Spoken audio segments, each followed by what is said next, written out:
এটা কোনো একটা ভুয়ো স্বাস্থ্যসাথী কার্ড টাইপের বেকার কার্ড নয়। তো বাড়ি গিয়ে মুখ্যমন্ত্রীকেই তো বলতে পারে, এনাফ ইজ এনাফ।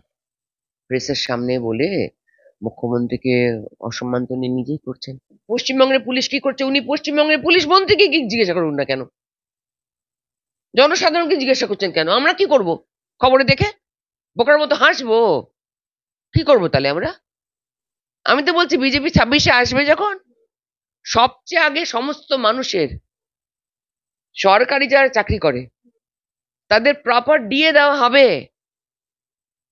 তুমি তাদের পেটে মারছো, তাই জন্য তারপর তুমি তারা যখন চুরি করছে তাদের ধরছো না, তাদেরকে তুমি চোর বানাচ্ছ। কল্যাণ বাবুকে আগে যেটা বলতে হবে যে আপনি আপনার মুখ্যমন্ত্রীর সাথে কথা বলুন, আপনার মাননীয় নেত্রীর সঙ্গে কথা বলে আগে হাসপাতালগুলোতে তো সিসিটিভি ক্যামেরা গুলো, বাথরুম গুলো, সমস্ত গুলো 100% কমপ্লিট হোক, তারপর তো আপনি লাইভ স্ট্রিমিং দেখবেন। আর ডাক্তারদের অপারেশন করা, আপনার মতন মানে মানে মানুষ যিনি এই কথাটা বলতে পারেন, তিনি যে আমাদের রাজ্যের জন্য কত লজ্জাকর, যে একজন ডাক্তারের একজন পেশেন্টের কি হয়েছে সেই প্রেসক্রিপশনটা পর্যন্ত অন্য কারোর দেখার অধিকার নেই, জানাবার অধিকার নেই।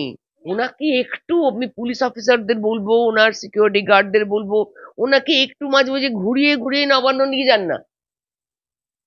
একটু কলকাতাটা চিনে নিন, উনি একটু ঘুরিয়ে ঘুরিয়ে নবান্ন নিয়ে যান, দারুণ হবে।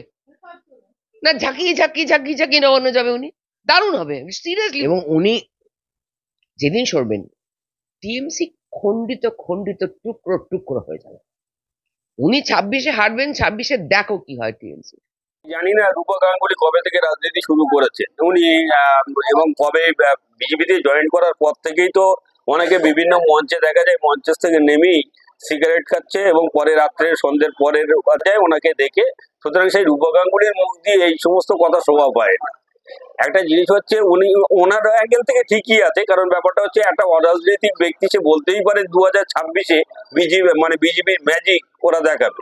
হ্যাঁ, অবশ্যই ম্যাজিক দেখাবে, সেটা হবে বিজেপি ফিনিশ হবে। পশ্চিমবঙ্গে বিজেপির কোনো অস্তিত্ব 2026 সালের পর থেকে আর খুঁজে পাবেন না।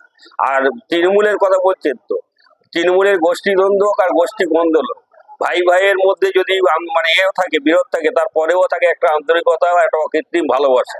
সুতরাং সেটা মানে এমনি আপোষে বসেই মীমাংসা হয়ে যায়।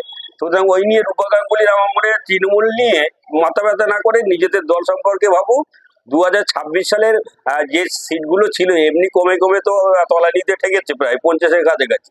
2026-এ একটাও থাকবে কিনা সেটা সন্দেহ আছে।